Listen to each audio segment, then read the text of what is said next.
Good morning, students. This is Civics Lesson 2. Election, political parties and pressure groups. Election, political parties and pressure groups. Here, learning objectives. What are the aim of this lesson? Know about the electoral system in India. Know the different types of elections in India. Understand the meaning of political party. Then know the functions of state party and also national party.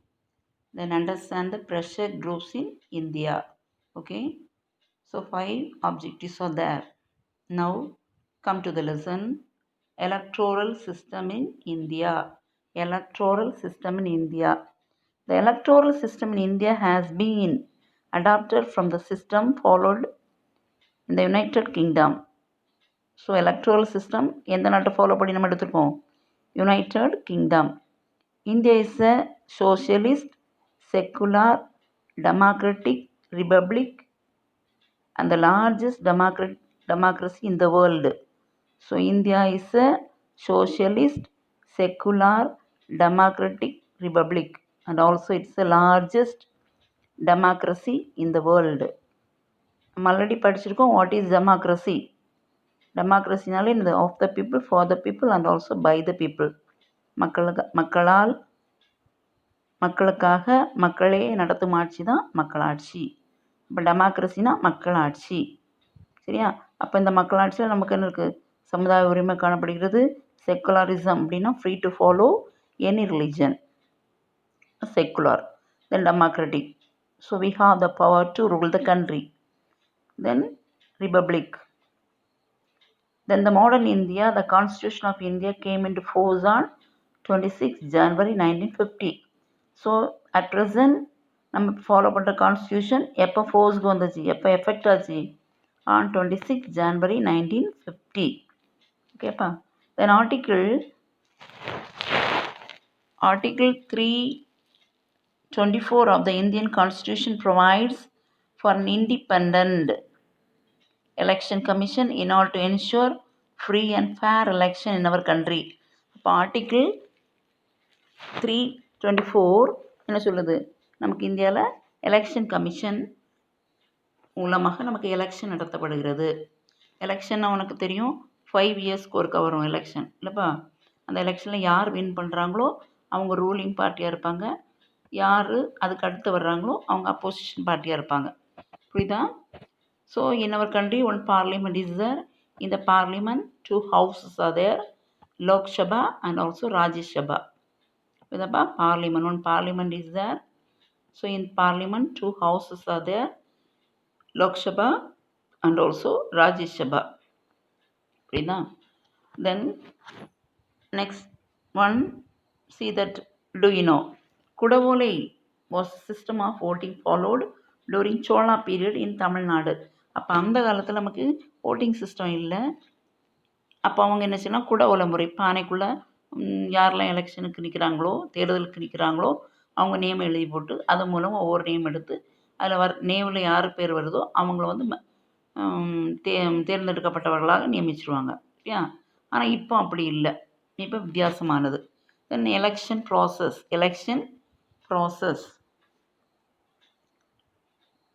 Process. At the national level, the head of the government, Prime Minister. National level, head of the government, Prime Minister is elected by members of Lok Sabha, the lower house of the parliament in India. அப்போ பார்லிமெண்ட்டில் 2 house உண்டுன்னு சொன்னேன், Lok Sabha and also Rajya Sabha. ஏன் அதில் Lok Sabha lower house, Rajya Sabha upper house. அப்போ at national level the head of the government, the prime minister is elected by members of Lok Sabha. Lok Sabha members elect பண்ணப்பட்டு லோக் சபாவில் எந்த கட்சி பெரும்பான்மை பெறுகிறதோ அந்த கட்சியின் தலைவரை யாரை நியமிப்பாங்க? பிரைம் மினிஸ்டராக நியமிப்பாங்க. சரியாண்ணா? அடுத்தது நமக்கு பாரு, introduction of NOTA option. NOTA அந்த அதுக்கு கீழே ஒரு படம் இருக்குது பார்த்தீங்களா? மேலே பாரு, அதில் ஒரு படம் இருக்குது பாரு. நோட்டா அப்படின்னாலே நன் ஆஃப் த அபவ். அதில் கொஞ்சம் அந்த ஒரு மாதிரி எல்லோ கலர் பட்டன்லாம் இருக்குது பார்த்தீங்களா, இதுதான் ஓட்டிங் மிஷின். சரியா, ஓட் போடக்கூடிய மிஷின். உங்களுக்கு 18 இயர்ஸ் ஆயிருந்தா உங்களுக்கு புரியும். இப்போ வந்து உங்களுக்கு தெரியாதனால பாருங்கள். அதுதான் வந்து என்னது, இந்த ஓட்டு போடக்கூடிய மிஷின். சரியாப்பா, இந்த மிஷினில் தான் நமக்கு இந்த அந்த சைடில் வந்து இந்த சின்னமும் இருக்கும், ஆள்களுக்கு பேரும் இருக்கும். நமக்கு எந்த சின்னம் பிடிக்குது, எந்த ஆள் பிடிச்சிருக்கோ அதுக்கு பக்கத்தில் இந்த ப்ளூ கலரில் பட்டன் இருக்குல்ல, அந்த பட்டனில் வந்து என்ன செய்யணும், விரல் வச்சு ப்ரெஸ் பண்ணும்போது அது பக்கத்தில் இன்னொரு ஒரு சின்ன இந்த மாதிரி இருக்குது பாரு, அதில் ரெட் லைட் எரியும். சரியாப்பா, அப்போ எரியும் போது நீ ஓட்டு போட்டா அப்படின்னு அர்த்தம். சரியா, அப்போ இன்ட்ரொடக்ஷன் ஆஃப் நோட்டா, அதில் கடைசி பட்டன் என்ன இருக்கும், நோட்டா அப்படின்னு ஒன்று இருக்கும். நோட்டா அப்படின்னா என்ன அர்த்தம், மேலே இருக்க யாரையுமே எனக்கு பிடிக்கல, நன் ஆஃப் த அபவ், மேலே இருக்க யாருக்குமே பிடிக்கல, எனக்கு யாருக்கும் ஓட்டு போட பிடிக்கல அப்படின்னு சொன்னால் நீ கடைசி பட்டனை அமுக்கணும், நோட்டா பட்டன் அமுக்கணும். சரியாம்மா. தென் if the people in a democratic country are not willing to elect any candidate, they can vote for the option called nota. எனக்கு மேலே நிற்கிறது யாருமே பிடிக்கல, எந்த கேண்டிடேட் எனக்கு பிடிக்கல அப்படின்னு சொன்னால் நம்ம எந்த பட்டன் அமைக்கணும், நோட்டா பட்டனில். அப்போ நோட்டானா நன் ஆஃப் த அபவ், மேலே இருக்க யாரும் எங்களுக்கு பிடிக்கல அப்படின்னு அர்த்தம். சரியாப்பா. ஸோ நோட்டா முந்தியெல்லாம் கிடையாது, ஆனால் இப்போ வந்து என்னது, நோட்டா உண்டு. இனி நெக்ஸ்ட் பாரு, types of election in India. Types of election in India, இந்தியாவில் என்னென்ன எலெக்ஷன் டைப் என்னெல்லாம் இருக்குது பாரு. Elections are classified into 2 types, direct election and also indirect election. அப்போ elections are classified into 2 types, direct election and also indirect election. Direct அப்படின்னாலும் உங்களுக்கு தெரியும், நேராக டைரக்ட். இன்டைரக்ட்னா அதாவது என்ன செய்கிறோன்னு நமக்கு தெரியாது, இன்டைரக்ட் எலெக்ஷன். சரியா, அப்போ direct election, people directly vote for the candidates இந்த fray and elect the representative. இப்போது நேராகவே இந்த கேண்டிடேட் யாருக்கெல்லாம் பிடிக்கும் அப்படின்னு நேராக நம்ம பதில் சொல்லிட்டோம்னா அது direct election. Then the following are examples of direct election in which people over the age of 18 years participate in the electoral process by casting their vote. யார் யாருக்கெல்லாம் 18 வயசு முடிஞ்சிச்சோ, 18 வயது முடிந்தவர்கள் என்ன செய்யலாம், ஓட்டிங் ரைட் உண்டு. முடிந்தவர்களுக்கு ஓட்டிங் ரைட் உண்டு, அவங்க எலெக்ஷனில் என்ன செய்யலாம், ஓட்டு போட்டுக்கலாம். Then Lok Sabha election in which the members of parliament are elected. அந்த அப்படி 18 வயசு முடிஞ்சவங்களோட வழியாக தான் என்னது எலெக்ஷனே ஒவ்வொருத்தருக்கும் நம்ம என்ன செய்கிறோம், கேண்டிடேட்ஸ்க்கு ஓட்டு போடுறோம். ஏமா. Then election to the state legislative assemblies in which the members of the legislative assemblies are elected. அப்போ சென்ட்ரல்லையும் அப்படி தான் நம்ம எலெக்ட் பண்ணுறோம், ஸ்டேட்லேயும் அப்படி தான் எலெக்ட் பண்ணுறோம். Then election to be the local governing bodies, that is such as village panchayat, town panchayat, municipalities, municipal corporation are conducted by the state election commission. Then இந்த எலெக்ஷன் எல்லாம் நடத்துறது யார், எலெக்ஷன் கமிஷனர். சரியாம்மா. தென் இனி இதில் சில நன்மைகள் காணப்படுகிறது, சில தீமைகளும் காணப்படுகிறது. வாட் ஆர் த மெரிட்ஸ், அதில் என்ன நன்மைகளும் டைரக்ட் எலெக்ஷனால் என்னென்ன நன்மைகள். As a voters elect representative directly, டைரக்டாகவே எனக்கு இந்த கேண்டிடேட் பிடிச்சிச்சு, அப்போ நான் அவரை நேராக ஓட்டு எலெக்ட் பண்ணுறேன் அப்படின்னு நேராகவே என்னது எலெக்ட் பண்ணிடலாம். இவர் படிச்சிருக்காரு இவரை, அப்போ அவருடைய குறை நிறைய நமக்கு நேராகவே தெரியும், அவரை டைரெக்டாக எலெக்ட் பண்ணிக்கலாம். சரியா. Second, demerits. தீமைகள் என்னெல்லாம் இருக்குது. Direct elections are very expensive. அது ரொம்ப செலவு கூடுதல். சரியா. அதோடு மட்டுமன்றி illiterate voters sometimes get misguided by false propaganda, campaigning based on caste, religion and various other sectarian consideration pose serious challenges. சிலர் வந்து நேராக சொல்லும்போது ஃபால்ஸ் ப்ரொபகண்டா, தவறான பிரச்சாரத்தில் மயங்கி நம்ம ஓட்டு போட்டுடலாம். அப்போ அது டிமெரிட்ஸ். அவர் சொல்கிற தவறான பிரச்சாரத்தில் மயங்கி நம்ம செய்யலாம், தவறான ஆளுக்கு ஓட்டு போட்டுடலாம். சில சமயம் காஸ்ட் பேசிஸில் ஓட்டு போடலாம், சில சமயம் ரிலீஜன் பேசிஸில் வச்சு நம்ம ஓட்டு போடலாம். So these are the demerits, அதாவது இதெல்லாம் அதோடைய தீமைகள். சரியாம்மா. அடுத்தது இன்டைரக்ட் எலெக்ஷன்னா எதிர்மறையான. அதாவது நேராக இல்லை, நேரடியாக இல்லை, மறைமுக தேர்தல், மறைமுகமாக தேர்தல் நடைபெறும். அப்போ நான் ஓட்டு போடுறேன்னா நான் யாருக்கு ஓட்டு போடுறேன்னு தெரியாது. யாருக்கு ஓட்டு போடுறாங்க தெரியாது. அதான் அது மறைமுக தேர்தல். அப்போ indirect election, voters elect their representatives who in turn elect their representatives. This method of election is followed for the election of President of India. So நம்ம யாருக்கு ஓட்டு போடுறது யாருக்குமே தெரியாது. ஏன் அப்போ இதில் சில நன்மைகள் காணப்படுகிறது. Merits, indirect elections R less expensive. இதுக்கு ரொம்ப செலவு இல்லை. மோஸ்ட்லி செலவு உண்டு, ஆனால் அதை கம்பேர் பண்ணும்போது டைரக்ட் எலெக்ஷனை கம்பேர் பண்ணும்போது இதுக்கு செலவு குறைவு. It is more suited to election in large countries. நிறைய மக்கள் தொகை உள்ள பெரிய நாடுகளுக்கு இன்டைரக்ட் எலெக்ஷன் தான் சூட்டபிளானது, சரியானது. சரியா? அடுத்த டிமெரிட்ஸ், அதுலேயும் சில தீமைகள் காணப்படுகிறது. Demerits, if the number of voters is very small, there exists the possibility of corruption, bribery, horse trading and other unfair activities. இந்த இன்டைரக்ட் எலெக்ஷன் நம்பர் கொஞ்சம் ஓட்டு உள்ள கண்ட்ரிக்கு இது சூட் கிடையாது. நிறைய மெம்பர்ஸ் உள்ள கண்ட்ரி, பெரிய நாடுகளுக்கு இது சூட்டானது. ஆனால் சின்ன கொஞ்சம் மெம்பர் உள்ள நாடுகளுக்கு இது சூட் கிடையாது. அப்படி இருந்தால் அங்கே நிறைய என்ன வரும், நிறைய தீமைகள் வர காரணமான கரப்ஷன், லஞ்சம், ஊழல் போன்றவை ஏற்பட அங்கே வாய்ப்பு உண்டு. இது அதோடைய தீமைகள். சரியாப்பா? அடுத்தது பொலிட்டிக்கல் பார்ட்டிஸ். அதுக்கு கீழே டூ யூ நோ பாரு, how is the president of India elected?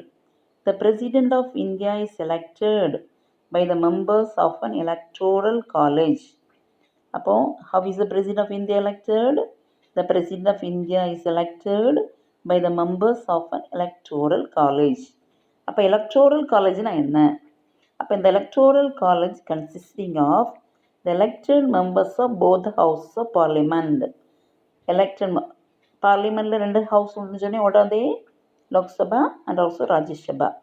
அந்த லோக்சபா ராஜ்யசபாவில் உள்ள எலெக்டட் மெம்பர்ஸ், எல்லாரும் கிடையாது, elected members of both houses of parliament and also the elected members of the legislative assemblies of all states and union territories in India.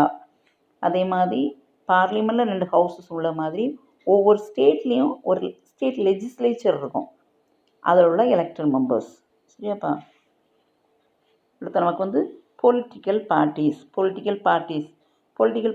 பார்ட்டின்னா கட்சிகள். சரியா? அரசியல் கட்சிகள். அப்போ political parties are an essential part of democracy. டெமோக்ரஸியில் political party ரொம்ப ரொம்ப முக்கியம். ஏன்னா parties are the link between government and also பீப்புளுக்கும் கவர்மெண்ட்டுக்கும் இடையில ஒரு லிங்கு, தொடர்பாக இருப்பது பொலிட்டிக்கல் பார்ட்டிஸ். புரியுதாம்மா? அடுத்த meaning of political parties. Political parties is an organization formed by a group of people with a certain ideology and agenda to contest election and hold power in the government. அப்போ political party எதுக்காக? எலெக்ஷனில் போட்டி போடுவதற்காக, அதன் மூலம் வெற்றி பெற்று கவர்மெண்ட்டை பிடிச்சு ஆட்சி அமைப்பதற்காக. புரியுதா? அப்போ the political party has 3 components: a leader, an active member and also follower. ஒரு பொலிட்டிக்கல் பார்ட்டிலையும் ஒரு லீடர் இருப்பார், அப்புறம் அதை செயல்படுத்த ஒரு ஆக்டிவ் மெம்பர் இருப்பார், அப்புறம் தொண்டர்கள் யார் இருப்பா, அவங்க ஃபாலோ பண்ண தொண்டர்கள் இருப்பாங்க, active members and also followers. Then types of political பார்ட்டியோட டைப் என்னெல்லாம்? சிங்கிள் பார்ட்டி சிஸ்டம் ஒரே ஒரு கட்சி இருக்கும் இல்லையா? அது கம்யூனிஸ்ட் நாடுகள்லாம் மட்டும்தான் இருக்கும். அப்போ there are 3 types of party system in the world, namely single party example China, Cuba and also USSR. இல்லையா? அப்போ இதெல்லாம் கம்யூனிஸ்ட் கண்ட்ரி. அப்போ ஒரே ஒரு பார்ட்டி தான் இருக்கும், அது கம்யூனிஸ்ட் பார்ட்டி. சரியாம்மா? அடுத்தது 2 party system 2 பார்ட்டி இருக்கும். அதுக்கு எக்ஸாம்பிள் என்னலாம்? யூஎஸ்ஏயும் யூகேயும் United States of America and also United Kingdom. இந்த ரெண்டு பார்ட்டி தான் இருக்குது, conservation party and labour party, 2 party. சரியா? யூகேல. Then multi party system. Multi பார்ட்டிஸ்னால் நிறைய பார்ட்டி. நம்ம India, Sri Lanka, France and also Italy, நிறைய பார்ட்டி இருக்குது. சரியா? BJP, then Congress, then ADMK, DMK, நிறைய பார்ட்டிஸ் இருக்குது. சேம் அது மல்டி நிறைய பார்ட்டிஸ். இனி டைப்ஸ் ஆஃப் பொலிட்டிக்கல் பார்ட்டிஸ் பாரு. Political parties types. இதில் வந்து national party and also state party. Then அந்த நேஷ்னல் பார்ட்டியிலே ruling party and also opposition party. Ruling party and also opposition party. Ruling party நான் நாட்டை rule பண்ணிகிட்டு இருக்குது. அப்போ எந்த கட்சி நிறைய வாக்கு வாங்கி வின் பண்ணாங்களோ அவங்க நாட்டை ரூல் பண்ணுவாங்க. அப்போ which party gets majority seeds in the legislative assembly or Lok Sabha, they rule the country. Then next யார் அடுத்து ஓட்டு வாங்கினாங்களோ அவங்க அப்போசிஷன் பார்ட்டி. சரியாம்மா? அப்போ நிறைய சீட்ஸ் வாங்கினவங்க ரூலிங் பார்ட்டி, அதுக்கடுத்து வந்து அப்போசிஷன் பார்ட்டி. சரியா? அடுத்த நேஷ்னல் பார்ட்டி அப்படின்னா என்ன? நேஷ்னல் பார்ட்டின்னு சொல்லும்போது a party which is recognized as the state party in at least 4 states is recognized as national party. அப்போ எந்த கட்சி 4 ஸ்டேட்ஸில் அக்செப்ட் பண்ணியிருக்கணும், அந்த பார்ட்டி வந்து 4 ஸ்டேட்ஸில் குறைஞ்சது இருக்கணும், இருந்தால் அதை நேஷ்னல் பார்ட்டின்னு சொல்லுவோம். இப்போது ஃபார் எக்ஸாம்பிள் காங்கிரஸ் 4 ஸ்டேட்ஸில் ஃபாலோ பண்ணுறாங்க, அப்புறம் பிஜேபி மோர் தென் 4 ஸ்டேட்ஸில் இருக்குது, அதனால் அதை நேஷ்னல் பார்ட்டின்னு சொல்லுவோம். ஆனால் ஏடிஎம்கே இருக்குது, டிஎம்கே இருக்குது, இதிலெல்லாம் வந்து என்ன இல்லை, 4 ஸ்டேட்ஸில் ஃபாலோ பண்ணலை, அதனால் அது ஸ்டேட் பார்ட்டின்னு சொல்லுவோம். புரியுதாப்பா? ரெண்டுக்கும் வித்தியாசம் தெரியுதா? Any party which is recognized at the state party in at least 4 states is recognized as national party. அப்போ நேஷ்னல் பார்ட்டியாக ரெக்கக்னைஸ் ஆகணும்னா, ஏற்றுக்கொள்ளப்பட வேண்டும் என்றால் 4 ஸ்டேட்ஸில் மினிமம் 4 ஸ்டேட்ஸ் அதை வந்து ஏற்றுக்கொண்டிருக்கணும். மினிமம் 4 ஸ்டேட்ஸில் அந்த பார்ட்டி ஃபாலோ பண்ணியிருக்கணும். அப்போ தான் அதை நேஷ்னல் பார்ட்டின்னு சொல்லுவோம். சரியாம்மா? அடுத்து ஸ்டேட் பார்ட்டி அப்படின்னா other than 7 national parties, most of the major parties in countries R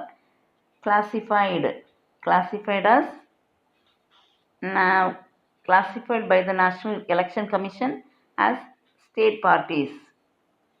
7 national party தவிர மீது எல்லா பார்ட்டியுமே என்னது, ஸ்டேட் பார்ட்டி தான். சரியா? State party. these are commonly referred as regional party. அப்போ ஸ்டேட் பார்ட்டி நம்ம எப்படின்னு சொல்லுவோம், ரீஜனல் பார்ட்டின்னு சொல்லுவோம். ஓகேம்மா? அடுத்தது recognition to the party. For getting recognition as national party, a party has to fulfill any of the following criteria. Third point பாரு, recognition as a state party at least 4 ஸ்டேட்ஸில் accept பண்ணியிருக்கணும். அடுத்த functions of the political party. Function என்ன, அதோடைய வேலை என்ன? Parties contest எலெக்ஷனில் கண்டிப்பாக அவங்க நினச்சிவாங்க, நிற்பாங்க. சரியா? எலெக்ஷனில் நிற்கிறதுக்கு. அடுத்தது வந்து parties put forward that policies and programs before the electorate to consider and choose.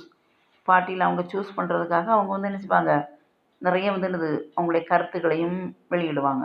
Election வர்றதுக்கு முன்னாலே நாங்கள் ஆட்சிக்கு வந்தால் அப்படி செய்வோம் இப்படி செய்வோம் அப்படின்னு நிறைய தன்னுடைய கருத்துக்களை வெளியிடுவாங்க. சரியா? அடுத்தது parties plays and decisive role in making laws for a கண்ட்ரிக்கு ஆட்சிக்கு வந்துட்டால் நிறைய லாஸ் வந்து உருவாக்குவாங்க. அடுத்தது parties form and run the government. Then those parties that lose in the election play a role in the opposition party.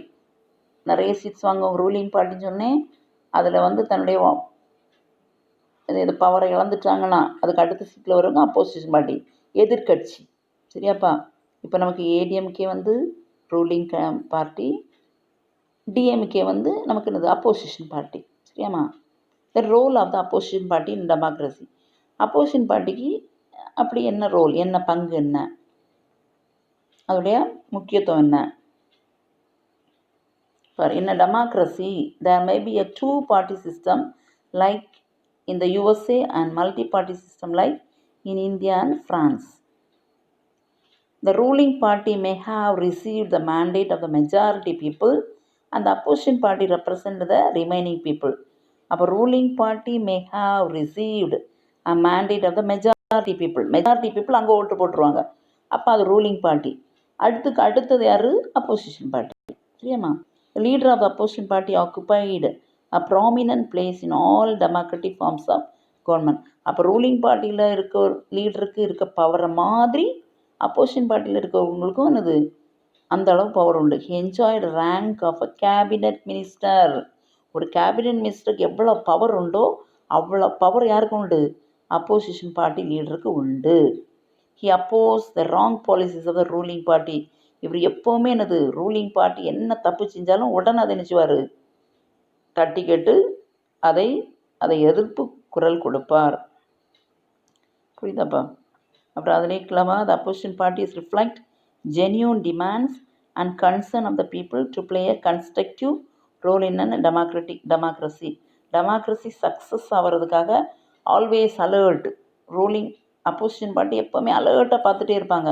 Ruling party ஏதாவது தப்பு செஞ்சால் உடனே நினச்சிடுவாங்க, ரிஃப்ளெக்ட், அதை உடனே வெளிக்காட்டி மக்களுடைய மக்களுக்கு அந்த இதை சொல்லி டெமோக்ரஸி சக்ஸஸ் ஆவதற்கு ஹெல்ப் பண்ணுவாங்க. ஓகேயா? Next, one more topic is that is pressure group. You can see it in the next class. Okay, ma? Study path.